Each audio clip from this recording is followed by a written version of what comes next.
El 18 de septiembre de 1990, el entonces presidente Carlos Salinas de Gortari arrojó no una, sino literalmente 2 paladas de cal sobre el plan de una bomba atómica mexicana. El lugar de la acción no fue elegido al azar.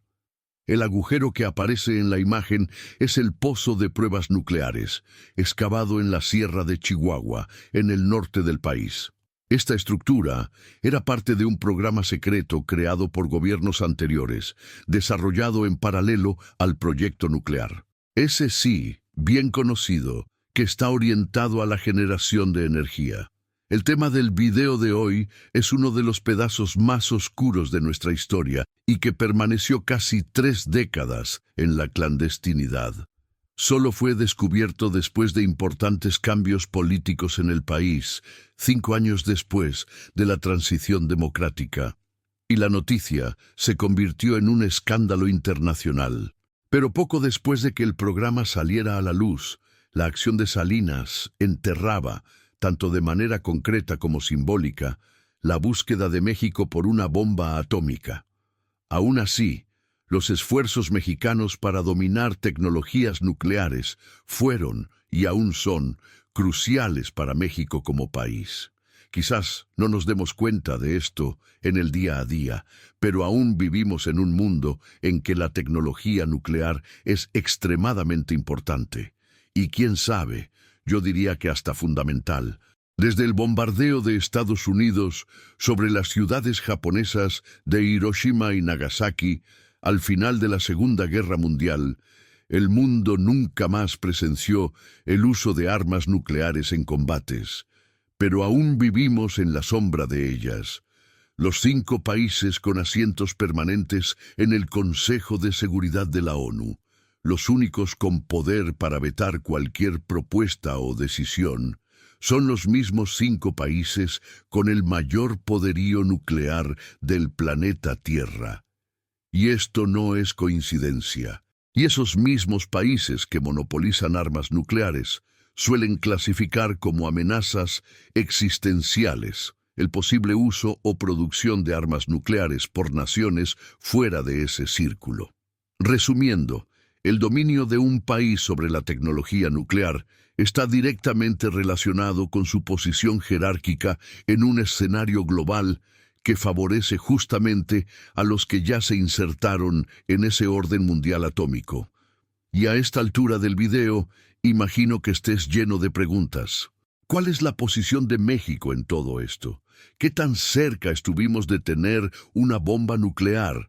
¿Por qué nunca hicimos una? Pero si quieres entender por qué México no tiene bombas nucleares, necesitamos volver en el tiempo para entender cómo la mayor tragedia nuclear de la historia cambió a México y al mundo para siempre.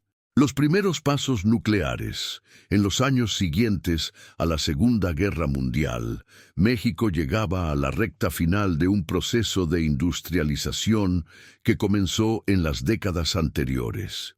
El plan de la época era que nuestra economía no dependiera más apenas de la exportación de productos primarios como petróleo, plata y productos agrícolas. Solo que casi como una ironía del destino, la manera que México encontró para insertarse en el recién formado Club de Potencias Nucleares fue justamente la materia prima, pero no cualquiera. En 1945, México comenzó a ser visto como un potencial exportador de minerales estratégicos que son usados para producir plutonio. Para quien no lo sabe, por cierto, México tiene reservas relevantes de materias base para producción de combustible nuclear, incluyendo uranio. Y quien firmó acuerdos en esa época fueron los Estados Unidos, que en ese mismo año se consolidaron como la primera potencia nuclear de la historia. Pero el pago que México quería no era solo dinero. El objetivo también era recibir compensaciones específicas que incluían la transferencia de tecnologías e informaciones para desarrollar una industria nuclear nacional. En paralelo, México se hacía presente en todas las discusiones internacionales posibles sobre armas nucleares. Y nuestros representantes se presentaban en esos foros con opiniones que, en general, eran bastante independientes. Fue así, inclusive, que México intentó negociar con Francia y con otros países la compra de las primeras usinas nucleares en 1946. En ese año, México también participó de las discusiones sobre la formación de la IADA, sigla en inglés para Autoridad Internacional de Desarrollo Atómico. La idea de crear la agencia fue presentada por Estados Unidos poco antes de una reunión de la Comisión de Energía Atómica de la ONU. Y en la propuesta, la entidad tendría la misión de conducir al mundo a un acuerdo de desarme nuclear completo, en el cual todas las bombas atómicas serían destruidas. En la práctica, la sugerencia era retirar esas armas de las manos de los países y colocar una organización supranacional independiente en el control absoluto de las tecnologías nucleares. Para eso, una de las tareas del órgano sería obtener y almacenar informaciones completas y actualizadas sobre las fuentes mundiales de minerales estratégicos para la producción nuclear, como uranio y torio. Pero la propuesta nunca prosperó por discordancias entre los gobiernos de Estados Unidos, que aún era el único poseedor de bombas nucleares, y la Unión Soviética, que un par de años después sería la segunda nación en desarrollar armamentos nucleares. Y aunque hubiera un acuerdo, la propuesta resolvería un problema al mismo tiempo que crearía otro. Si la iniciativa saliera del papel, sería la IADA quien ganaría un poder descomunal. Ella podría negociar el precio que bien quisiera para materias primas de armas atómicas y aún por encima elegir revenderla a países, entre comillas, de confianza, creando nuevas desigualdades. Y solo un detalle, la fundación de la IADA nunca sucedió. Ella solo fue discutida por un buen tiempo. En 1957, la Agencia Internacional de Energía Atómica fue creada, y ella sí perdura hasta hoy. La búsqueda de la autonomía nuclear México, representado en las discusiones por científicos y diplomáticos destacados, hasta aceptaría algo así si, además de dinero, nuestro país también recibiera tecnologías nucleares como contraparte extra por la venta de las materias primas que México tenía. Tenía de sobra, inclusive. Solo que esta intención mexicana de desarrollar la propia industria nuclear era vista con desconfianza por las principales potencias nucleares, Estados Unidos, el Reino Unido y la Unión Soviética. Si un país domina el uso energético e industrial de tecnologías nucleares, tiene energía limpia, pero también está a un paso de desarrollar bombas atómicas de forma independiente, y no era del interés de las principales potencias del mundo permitir que un país periférico acumulara ese poder. Era de su interés que cualquier orden nuclear internacional limitara la capacidad de nuevos países de convertirse en potencias nucleares. Y, del otro lado, países con pretensiones nucleares no querían dejar que acuerdos internacionales frenaran sus ambiciones, hasta porque hacer una bomba nuclear es la parte, entre muchas comillas, fácil de esta historia. Difícil de verdad era tener acceso a los materiales nucleares necesarios para alimentar esos dispositivos. Mientras el mundo debatía cómo establecer límites para la tecnología nuclear, México daba los primeros pasos para dominarla. Y aquí necesito dejar más claro lo que quiero decir con dominar tecnologías nucleares. El ciclo del combustible nuclear. El proyecto mexicano era bien objetivo.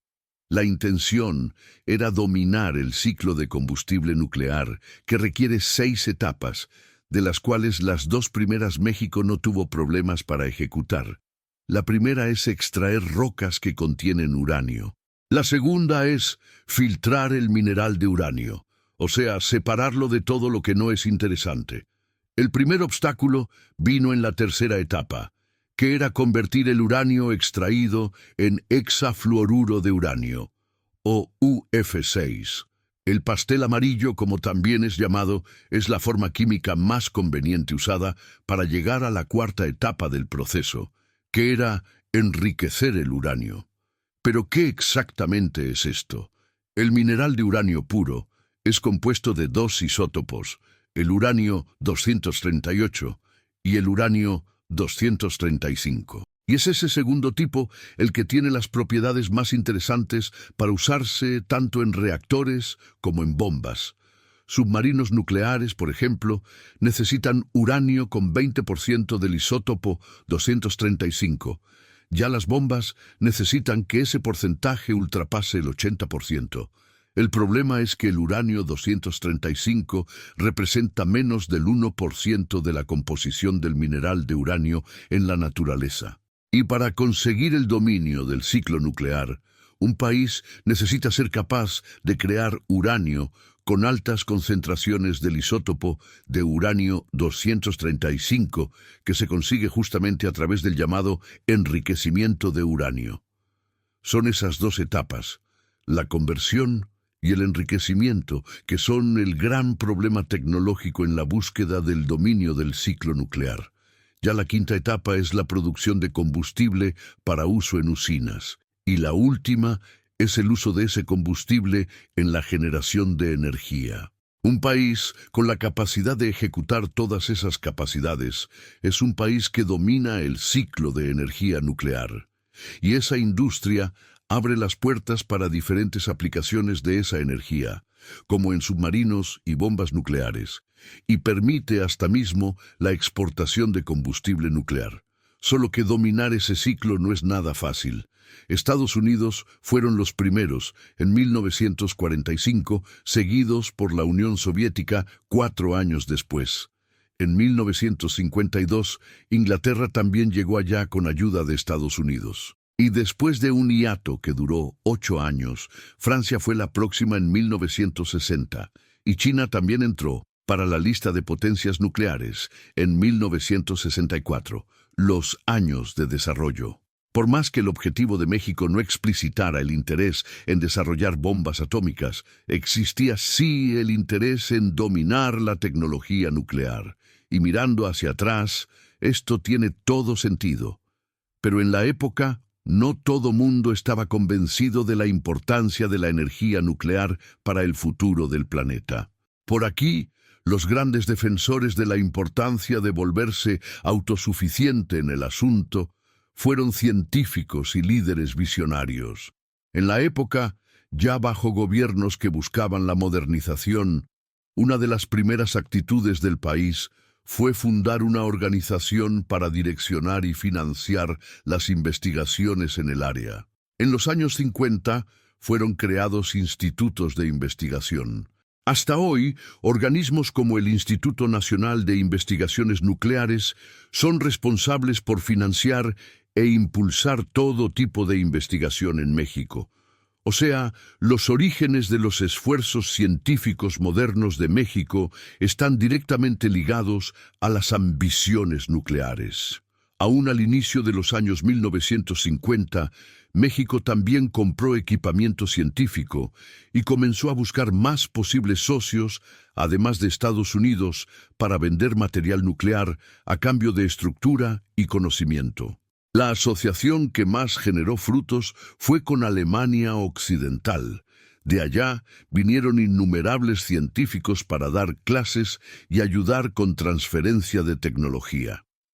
A pesar de un comienzo optimista, el éxito de las acciones mexicanas fue limitado por la presión de las potencias nucleares.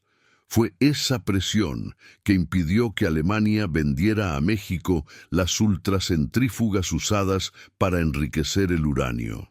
México solo iba a conseguir adquirir ese aparato casi una década después del comienzo de las renegociaciones.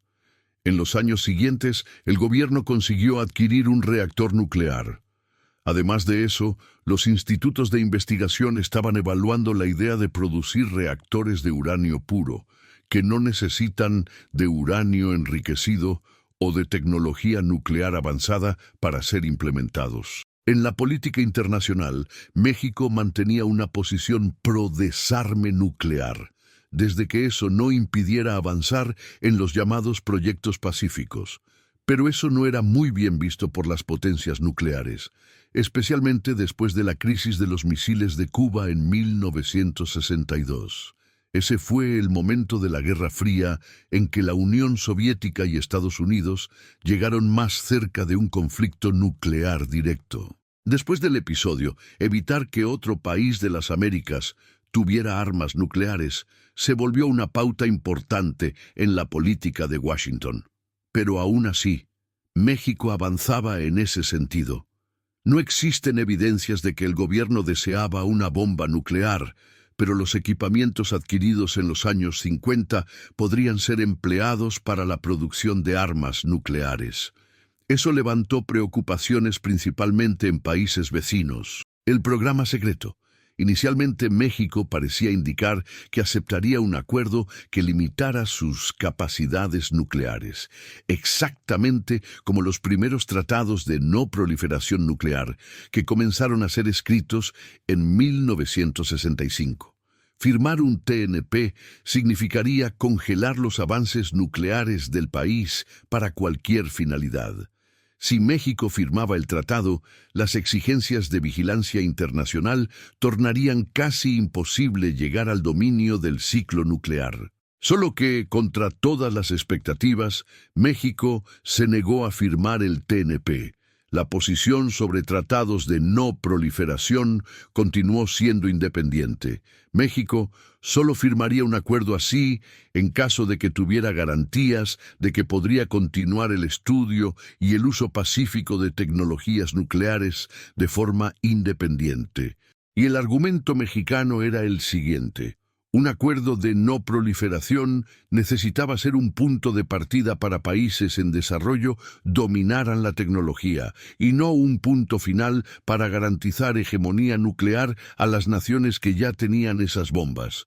No firmar el tratado fue un desafío considerable, porque significaba abrir mano de una cierta buena voluntad de la comunidad internacional. Y eso forzó a México a ser más independiente en las elecciones sobre cómo desarrollar tecnología nuclear.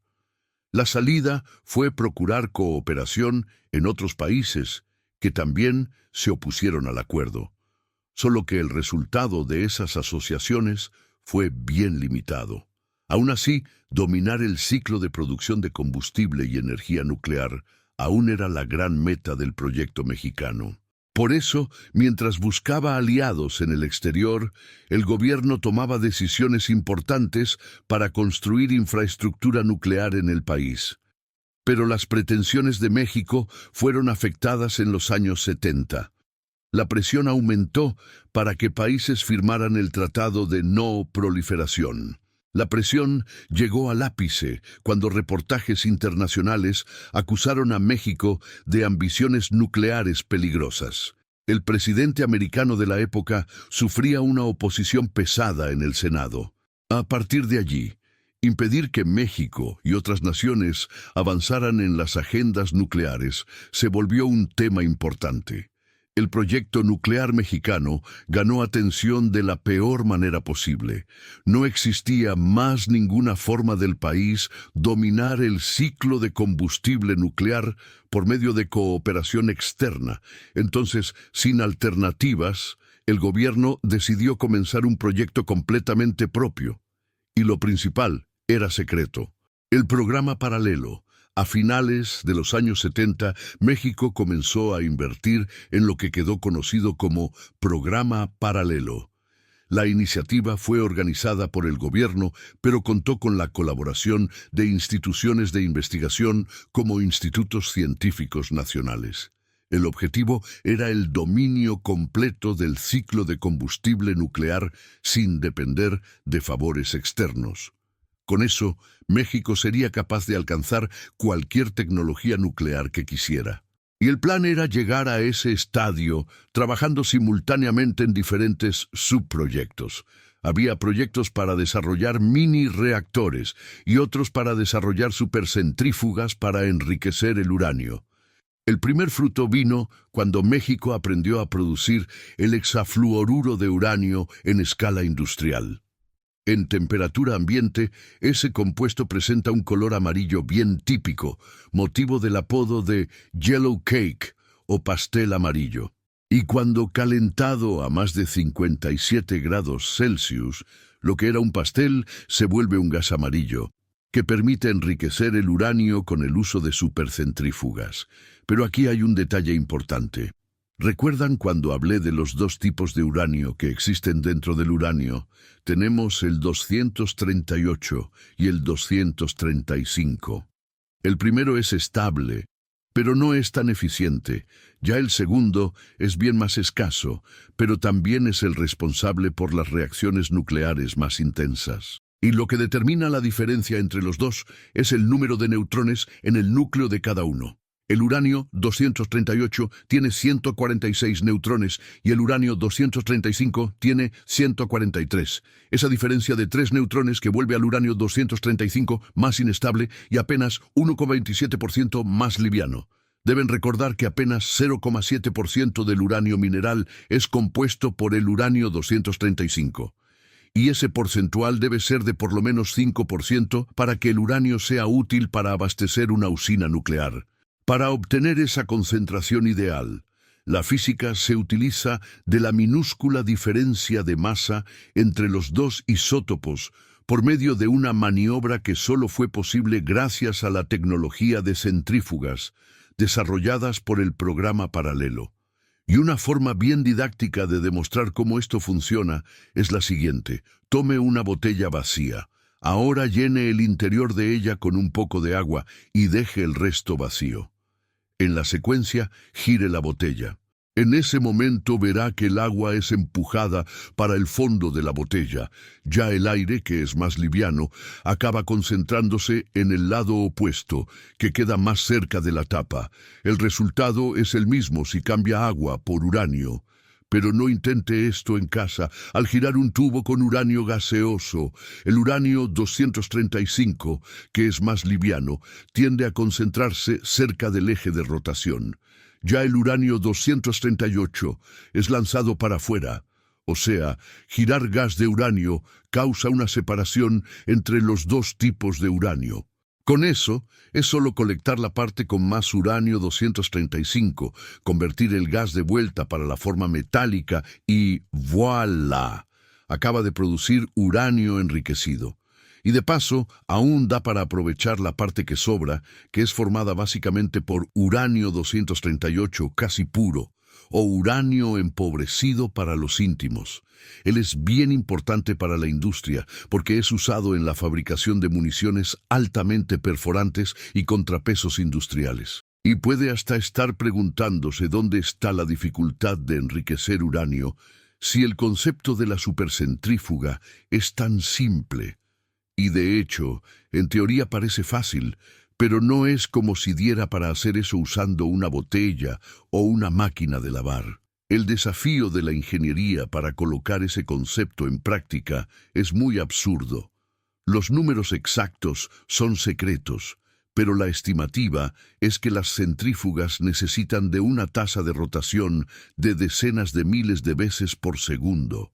No es en vano que son llamadas supercentrífugas. Esa frecuencia es tan alta que produce energía suficiente para generar una fuerza en el orden de millones de veces la gravedad en la Tierra. Espionaje y avances. Y si está pensando que esta historia de proyecto nuclear secreto parece mucho una cosa de película de espías, está en lo cierto. En la época, el gobierno usaba diversos artificios de inteligencia para avanzar en la producción de centrífugas, entre ellos el espionaje. Fue usado para superar uno de los grandes obstáculos enfrentados por México en la fabricación de esos equipamientos, que era el rodamiento magnético. Esa tecnología es necesaria para hacer las máquinas girar miles de veces por segundo sin romperse. Como esa era una parte fundamental en la carrera nuclear, no daba para importar la tecnología porque todo mundo que poseía el conocimiento guardaba la receta bajo 7 llaves. Pero sin él, intentar desarrollar el mecanismo desde cero llevaría mucho tiempo. Y para superar el obstáculo, el gobierno apeló al espionaje industrial, Un espía mexicano adquirió en Alemania una bomba de vacío que usaba rodamientos magnéticos. El equipamiento fue traído a México en una valija diplomática que legalmente no puede ser revisada en vuelos internacionales. Fue gracias al espionaje que los científicos mexicanos consiguieron descifrar cómo construir rodamientos magnéticos para una supercentrífuga. Y no solo descifrar, sino también perfeccionar. De acuerdo con diplomáticos, fue a partir de ese episodio de espionaje que México desarrolló tecnología de rodamiento magnético muy avanzada, significativamente mejor que otros métodos de enriquecimiento usados en otros rincones del planeta. México también traficó antiguas centrífugas de enriquecimiento de Alemania, transportadas en pedazos y escondidas en cajas de electrodomésticos como batidoras y chocolateras. Puede no estar creyendo, pero el espionaje era de verdad. En uno de esos episodios, un diplomático mexicano traficó interruptores industriales de plata necesarios para alimentar las supercentrífugas. Disyuntores como esos eran un secreto industrial comercializado solo dentro de ciertos países. Los esfuerzos científicos combinados con la actuación de los agentes de inteligencia vinieron a dar frutos en los años 80. En 1984, México comenzó a enriquecer uranio en un proceso 100% nacional. Y aunque siendo exitoso, desarrollando la propia capacidad de producción nuclear, México no desistió de buscar asociaciones internacionales. Cooperación regional. Dos fueron especialmente notables. La primera de ellas aconteció entre países latinoamericanos. Históricamente, México mantuvo relaciones complejas con algunos vecinos, pero más allá de las diferencias, otros países que también eran críticos de tratados de no proliferación contaban con proyectos nucleares avanzados. La búsqueda de ambos por autosuficiencia en el sector hasta generó el recelo de que los países podrían meterse en una carrera nuclear entre sí. Solo que, para sorpresa general, la relación fue en una dirección completamente diferente. Se aliaron, primero, en las críticas que ambos tenían al orden internacional nuclear. Y como los dos frecuentemente se frustraban al buscar socios internacionales en el área, resolvieron firmar asociaciones entre sí y comenzaron a abrir los propios programas uno para el otro. Hubo intercambios de tecnología y equipamiento. Este acuerdo de beneficio mutuo entre agentes regionales, que no frenaba las ambiciones de uno y de otro, era exactamente el tipo de tratado que defendían, diferente de los términos ofrecidos por países que ya tenían tecnología nuclear. El entendimiento fue tanto que las disputas fueron resueltas, y en parte gracias al entendimiento en torno a las demandas sobre tecnología nuclear. Si generalmente armas nucleares generan hostilidad, en este caso, funcionaron como una plataforma de cooperación. El fin del programa de armas. Pero fue en los años 80 que México llegó más cerca de tener la propia bomba nuclear. Algunos miembros de las Fuerzas Armadas tuvieron una idea que, digamos, fue un tanto mal calculada. Para marcar ciertos hitos y celebrar los avances nucleares del período, pensaron que sería una buena idea simplemente explotar una bomba nuclear. Importante, todo de manera pacífica. Sí, escuchó bien. La idea era usar una bomba atómica como si fuera fuego de artificio. Pero calma, porque empeora. El uranio usado en esa hipotética bomba atómica conmemorativa no tendría cómo ser mexicano, ya que no daría para producir material nuclear suficiente a tiempo. Pero eso no sería un problema, ya que había material disponible de negociaciones anteriores con otros países para estudios. Como estaba a disposición, pensaron que el material podría ser reaprovechado en la producción de la bomba. Solo olvidaron el detalle de que el uso de los insumos para ese fin era prohibido por los propios términos de la negociación. Ok, Probablemente esa secuencia de frases sea la más absurda que he dicho en la historia de este canal, entonces voy a resumir. Había planes de explotar una bomba atómica fabricada con material de cooperación internacional para conmemorar avances científicos. Realmente México no es para aficionados, solo que por más loca que sea esa idea, sintetiza la capacidad que la energía nuclear tiene de no fomentar solo la destrucción, sino también impulsar la cooperación incluso entre diferencias. El proyecto atómico era tan importante para México, al punto de hacer integrantes del gobierno adoptar una postura pragmática y universalista. Lo que eso significa en la práctica es que, si tuviera tecnología nuclear para ofrecer, se aceptaría trabajar contigo, no importa quién seas. ¿Eso quiere decir entonces que la idea de explotar una bomba atómica era buena? No, ni un poco. México aún se estaba recuperando de acusaciones de ambiciones nucleares peligrosas de los años 70.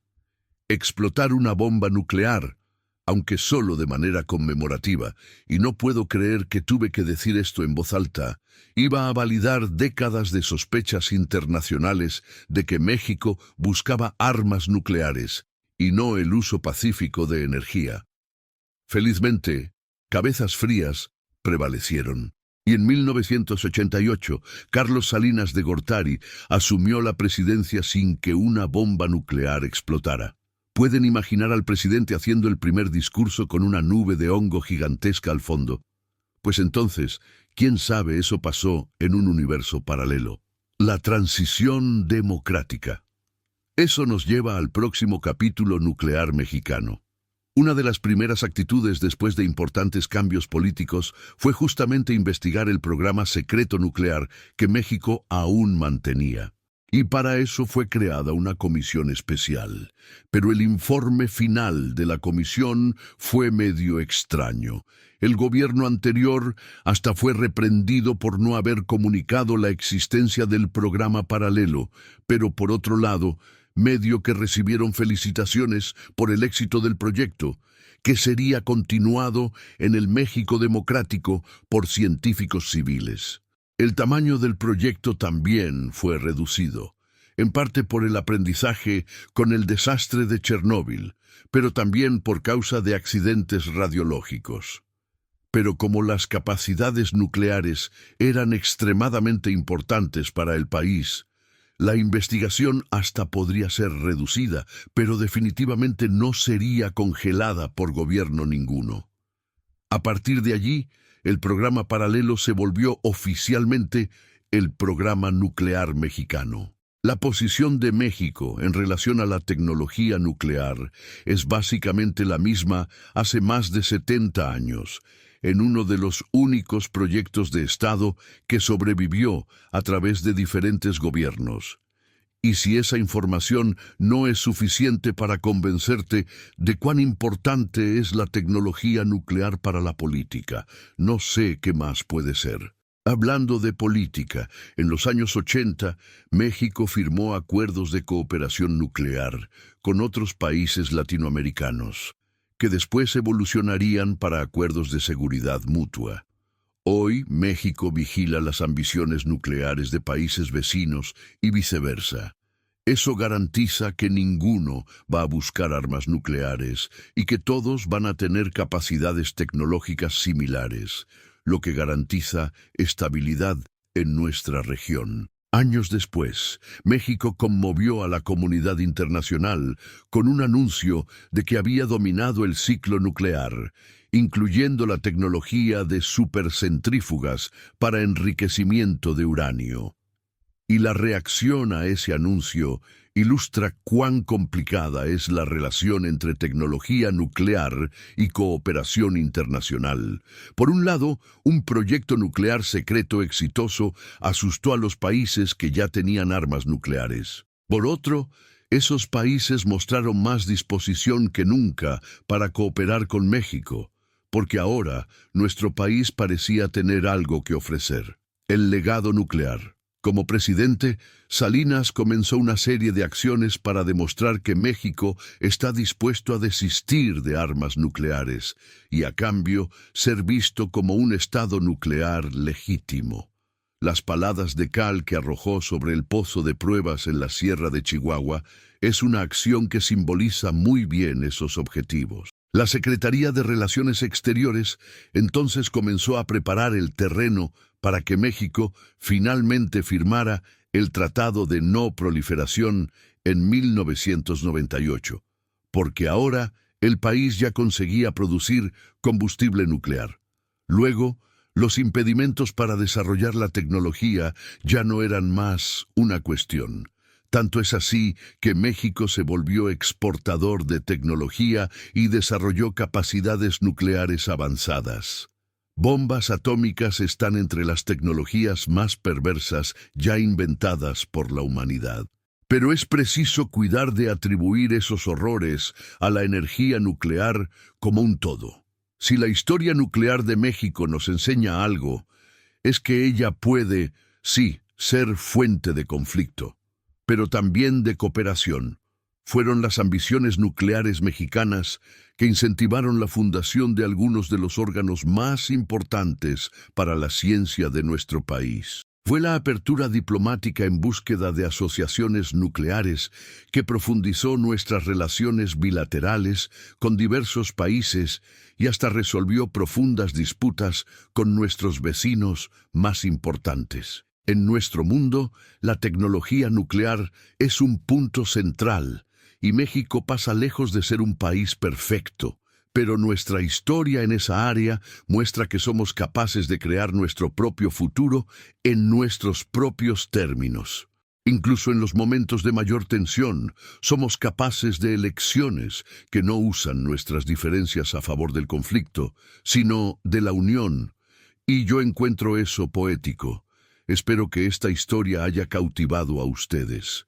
Muchas gracias y hasta la próxima.